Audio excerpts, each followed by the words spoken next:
আম্মা জান জিজ্ঞাসা করছিলেন, ইয়া রাসূলুল্লাহ, কিয়ামতের দিন কিরকম হবে, আমরা কিভাবে আসবে? তো আম্মা জানকে আল্লাহ রসুল বলছিলেন যে হুফাতান ওরাতান, পায়ে হাইটা আসবে, উলঙ্গ আসবে। আম্মা জান চিৎকার দিয়া বলছে, আলা ইয়ারা বাদুনা বাদা, আমাদের একজন আরেকজনকে দেখবে না? আল্লাহ রসুল আম্মা জানের কোলে শোয়া ছিলেন, উঠা বসছেন, চেহারা রং পরিবর্তন হয়ে গেছে, আর বলছে, আয়েশা ইয়াউমুন আসির, আয়েশা বড় কঠিন দিন। তো দুটা চিত্র তুলে ধরছেন আম্মার সামনে, বলছে, আয়েশা কিরকম কঠিন শুনবা? কান্নি আনদুরু মুসা মুতালাফিফুন বিউমুদিল আরশ ওয়া ইয়াকুলু রব্বি লা আসআলুকা আল-ইয়াওমা উম্মি ওয়া লা আসআলুকা আল-ইয়াওমা উখতি আসআলুকা নাফসি নাফসি নাফসি নাফসি। বলছে, আয়েশা এরকম কঠিন দিন আমি দেখতেছি যেন মুসা আলাইহিস সালাম আরশের খুঁটি ধরে চিৎকার দিতেছে আর বলতেছে, আল্লাহ আজকের দিনে মাকে চাই না, বোনকে চাই না, চাই আমাকে বাঁচান, আমাকে বাঁচান। কালিমুল্লাহ, যার কিতাবটা আল্লাহ নিজের হাতে লেখছে, কাতাবাত তাওরাত বিয়াদি, যার কিতাব আল্লাহ নিজের হাতে লেখা দিয়েছেন, কালিমুল্লাহ যিনি, আল্লাহর সাথে যিনি কথা বলতেন, যার উপাধি কালিমুল্লাহ, উলুল আজমি মিনার রসুল, 5 জন নবীর ভিতরে একজন যিনি, 5 জন উলুল আজমি মিনার রসুলের ভিতরে। তো আল্লাহ রসুল বলছে, আয়েশা আরেকটু দৃশ্য বলবো তোমাকে? তো বলছে, ইয়া রাসূলুল্লাহ বলেন। বলছে, ওয়াজিআ বিজাহান্নাম, জাহান্নামকে যখন আনা হবে 70,000 শিকল লাগানো হবে, প্রত্যেকটা করার সাথে 70,000 ফেরেশতা ধরবে, তারপরও জাহান্নাম ছুটবে সব ফেরেশতাদের হাতের থেকে ছুটা, নিচে কিয়ামতের দিন মাঠের দিকে যখন ভাগতে থাকবে, তো জিবরিল আলাইহিস সালাম আল্লাহর পাশে থাকবে, চিৎকার দিয়া বসা পড়বে আর বলবে, রব্বি সাল্লিম সাল্লিম, রব আমাকে বাঁচান, আমাকে বাঁচান। ওই দিন শুধু একজন ব্যক্তিত্ব, আপনার আমার রসূল মুহাম্মদুর রাসূলুল্লাহ সাল্লাল্লাহু আলাইহি ওয়াসাল্লাম শুধু উম্মতি উম্মতি বলে চিৎকার দিবে। আল্লাহ এটাই জবাব দিতেছেন, আনতা তাকুলু উম্মতি, আমি জানি আপনি উম্মতি বলে চিৎকার দিবেন, কেন এখানে শুধু ব্যথা উম্মতের, আর কোনো ব্যথা নেই, কোনো ব্যথা নাই, শুধু ব্যথা উম্মতের ব্যথা। এমন এক ব্যথা দিলের ভিতরে ছিল, তো বলছে আপনি উম্মতি বলে চিৎকার দিবেন, আমি বলবো রহমতি রহমতি, 99 রহমত রাখা আছে, সালতো তা, ওই দিন আপনি চাবেন আমি দিব, শাফি তুসাফা, আপনি সুপারিশ করবেন আমি মঞ্জুর করব। আরেক রিওয়ায়াতে আল্লাহ বন্ধুকে সান্ত্বনা দিয়েছেন, বন্ধু আনা মালিকি ইয়াউমিদ্দিন আনতা সাহিবা ইয়াউমিদ্দিন, আমি কিয়ামতের মালিক বটে কিন্তু বাদশা কিন্তু আপনি, আমি মালিক কিন্তু বাদশা আপনি। ব্যথা ছিল, ব্যথা। সুনামগঞ্জের মানুষ আমার চেয়ে বড় বড় ওলামার আওয়াজ করছে, আমি শুধু আপনাদেরকে একটু নবীর ব্যথা শুনাইতেছি, কিরকম ব্যথা ভিতরে ছিল। চলেন, যখন ব্যথাই শুনাইতেছিলাম তো আরেকটু শুনাই। প্রথম সিংহায় ফুতে সব ধ্বংস হয়ে যাবে, এটাকে নফখাতুল উলা বলে, কিয়ামত যেটাকে বলে। দ্বিতীয়টাকে নফখাতুন নুশুর বলে, দ্বিতীয় সিংহা ফুতে সব আবার জন্ম হবে, সব পয়দা হবে, কিন্তু এর আগে মৌত সবার হয়ে যাবে, মালাকুল মৌতেরও মৌত হবে, এটাও সত্য, হাদিসে আছে। আমি অতদূর টানতে চাইতেছি না। সর্বশেষ যখন মালাকুল মৌত থাকবে, তা আল্লাহ জিজ্ঞেস করবে, মাম বাকিয়া ইয়া মালাকুল মৌত, কে বাকি? তো বলবে, লা মা বাকিয়া আহাদ ইল্লা আনা ওয়া আনতাল হাইয়ুল লাযী লা তামুত। আকাশ জমিন আরশের নিচে কোথাও কোনো সৃষ্টি বাকি নাই, শুধু আমি একা বাকি আর আপনি। আল্লাহ জিজ্ঞাসা করবে, আইনা আনতা, তুমি কোথায়? তো বলবে, তাহতা আরশিক, আমি আপনার আরশের নিচে, পড়ে তো না। আল্লাহ বলবে, মাদা তারাও, আরশের নিচে তাকায় দেখো তো কি দেখা যায়? তো উনি লেখা দেখবে, আজকেও আছে, ওই দিনও উনি দেখবেন, ইন্নী কাতাবতুল মৌত আলা মান তাহতা আরশি, আমার আরশের নিচে যে আছে তাকে মরতেই হবে। আল্লাযী হাই চিরঞ্জীব ফাহুয়া ফাওকা আরশি, সে আমার আরশের উপরে বিরাজমান। তো বলবে আল্লাহ এই লেখা আছে এখানে, তা আল্লাহ বলবে ফাতামুত আনতা, এবার তোমার পালা। ফাইন্নাকা তাহতা আরশি, তুমি আমার আরশের নিচে। ওয়া ইন্নী কাতাবতুল মাউত আলা মান তাহতা আরশি, আর আমার আরশের নিচে যে আছে তাকে মরতেই হবে। সায়ুলকি আলাইহি সাকারাতাল মাউত, আল্লাহ ওনার উপরে মৃত্যুর যাতনা ঢালবেন। আজকে যদিও উনি মৃত্যু সম্বন্ধে কিঞ্চিত ধারণাও রাখেন না, আমার বিশ্বাস উনি মৌত কি জিনিস জানেন না, এটাই তো সত্য। কি যাতনা বিষে বুঝিবে সে কিসে, কবু আসি বিষে ডংসিনি জানে। সাপের বিষ তো ওই বোঝে যাকে সাপে দংশন করছে। উনি তো নিয়ে যায় শুধু আমাদেরকে, হুকুম হয় অপারেশন সাকসেস করে না, নিয়ে যান। এমনকি প্লেনের ভিতরে উনি অপারেশন চালান, ঠিক না? মানুষ প্লেনও মরে ইদানি, আগেও মরছে। উনি নিয়ে যান, উনি মৃত্যু সম্বন্ধে কিঞ্চিত ধারণা রাখেন না। তো যখন আল্লাহর ওনার উপরে সাকরাতুল মউত, সায়ুলকি আলাইহি সাকরাতুল মউত, মৃত্যুর যাতনা আল্লাহ ঢালবেন, তো ওই দিন উনি চিৎকার দিবে, চিৎকার। কিরকম চিৎকার?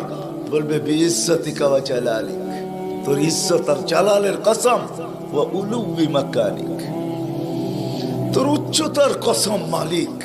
লাউ আলিমতু সাকরাতাল মউত, মৃত্যু সম্বন্ধে যদি আমার কিঞ্চিত ধারণা থাকতো, মা কাবাস্তু আরওয়াহাল মুমিনিন, কোন মুমিন মুসলমানকে আমি এত কষ্ট দিয়ে নিয়ে আসতাম, এত কষ্ট। কিন্তু বহুত ওনার হবে, উনিও মুখ থুবড়ায় পড়বেন। দ্বিতীয় নফখার আগে আল্লাহ 4 জনকে পয়দা করবেন, জিবরিল, মিকাইল, ইসরাফিল, মালাকুল মউতকে। কিন্তু পয়দা করতে দেরি, জিবরিল আলাইহিস সালাম কানতে দেরি করবেন না।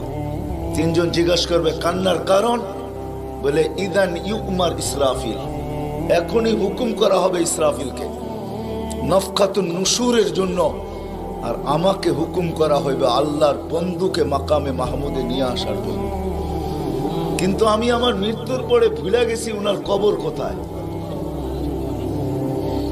তো 3 জন বলবে সহজ সমাধান, ফাসআলিল আরদা, তুমি জমিনকে জিজ্ঞাসা করো। তো জিবরিল আলাইহিস সালাম জমিনকে জিজ্ঞাসা করবে আইনা কবরা হাবিবার রহমান, আল্লাহর বন্ধুর রওজা কোথায়? তো জমিন উত্তর দিবে কদ দাক্কানি আল্লাহু দাক্কা ফানাসিত, প্রথম সিংহায় ফুতে আল্লাহ আমাকে এরকম ধুনা ধুনছে, এরকম ছানা ছানছে। ছানা বোঝেন? ধুনা বোঝেন? এরকম ধুনা ধুনছে, ফানাসিত, আমিও ভুলে গেছি কোথায় রাখছি। এটা মাঝে মাঝে আমাদের সাথেও ঘটে। টুপি যাবে খোঁজে সারা ঘরে, ঠিক না? সারা ঘর মাথায় উঠে ফেলে, হঠাৎ পকেটে হাত দিয়া দেখে টুপি আর জিব্বাটা কামড় দিয়ে বেরিয়ে চলে যায়, ঠিক না? নাহলে তো ঘরালার আবার এর মাথা খারাপ করবে, ঠিক না? আমাদেরও ঘটে, জমিনও ভুলে যাবে। ওই দিন আল্লাহ রসুলের কবর থেকে নূর বাহির হবে, নূর নূর নূর নূর, হাত্তা ইয়াসাদ আরশার রহমান, আল্লাহর আরশ পর্যন্ত পৌঁছবে। আজকে বাহির হয় না, আজকে বাহির হলে দুনিয়া দুনিয়া থাকবে না, শেষ। আজকে সুযোগ নাই, ওই দিন বাহির হবে।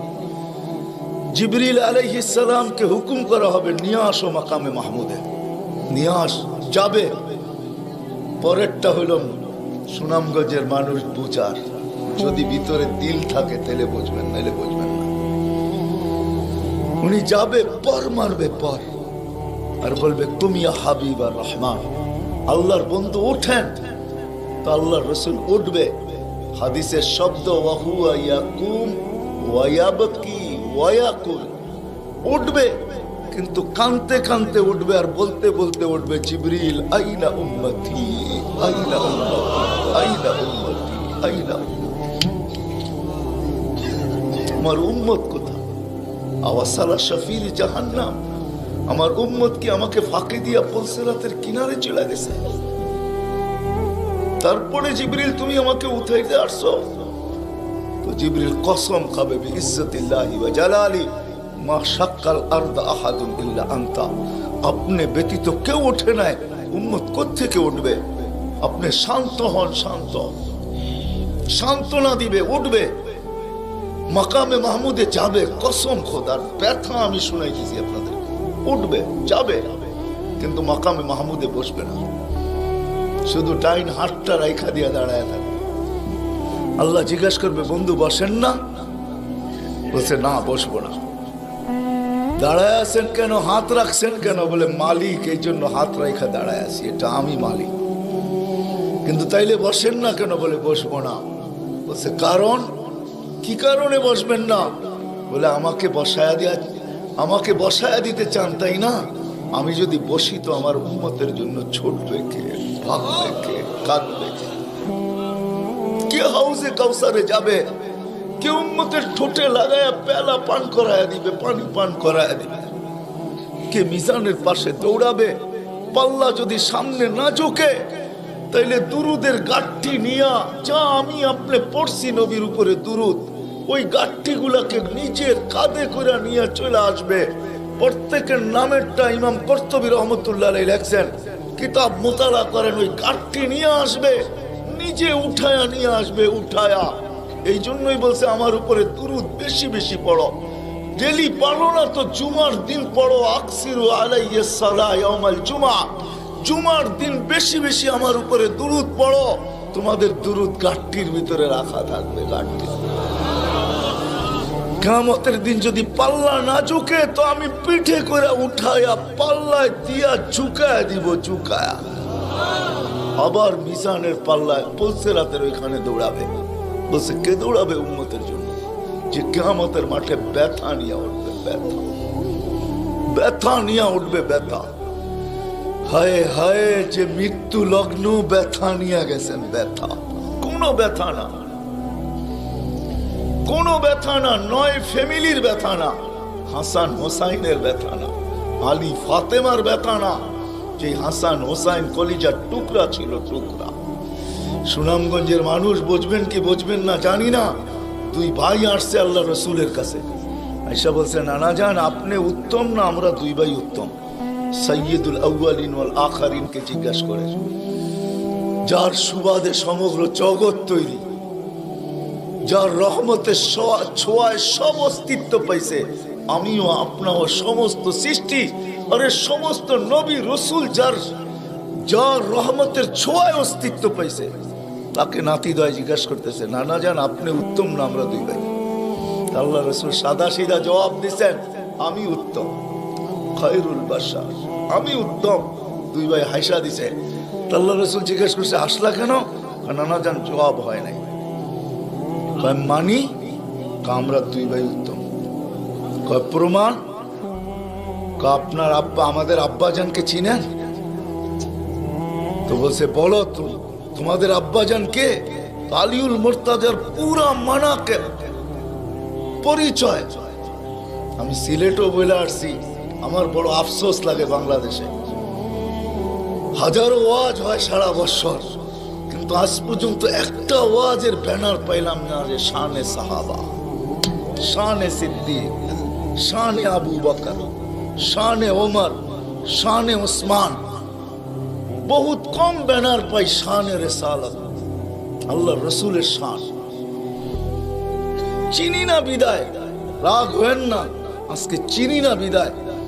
প্রত্যন্ত অঞ্চল সুনামগঞ্জের সাথে আজকে যোগাযোগ বড় ভালো, আপনাদের হাইওয়ে বড় সুন্দর, গাড়ি বড় স্পিরিটে চলে, কিন্তু একটা দিন ছিল এখানে যোগাযোগ বড় দুর্গম ছিল। বাতিল এই সুযোগগুলোকে ব্যবহার করছে। প্রত্যন্ত অঞ্চলের মানুষ নবী জানে না কাকে বলে, রসুল চিনে না কাকে বলে। আপনারা তো শহরের মানুষ, হায় হায়, আপনাদের এই সুনামগঞ্জ পাওয়া যাবে বহুত মানুষ নবীর নামও বলতে পারবে না। রাগ হয় না, রাগ হয় না, পায়ে হাত রাখে। বিদায় বাতিল এটাকে সুযোগ হিসাবে ব্যবহার করে। নবীকে যখন চিনে না তো ভুল নবীর 2 নম্বর 22 নম্বর নবীর মালা তাদের গলায় পড়ায়া দেয়।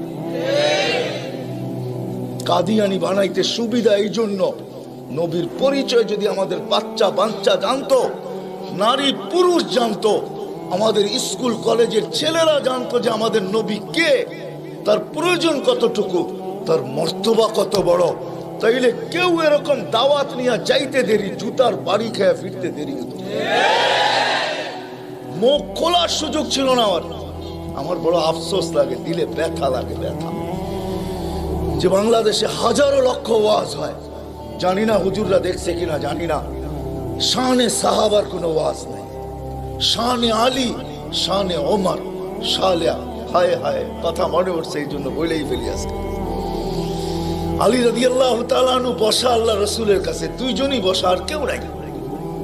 আমি আপনাদের কিতাবের হাওয়ালা দিব, কিতাব দিব।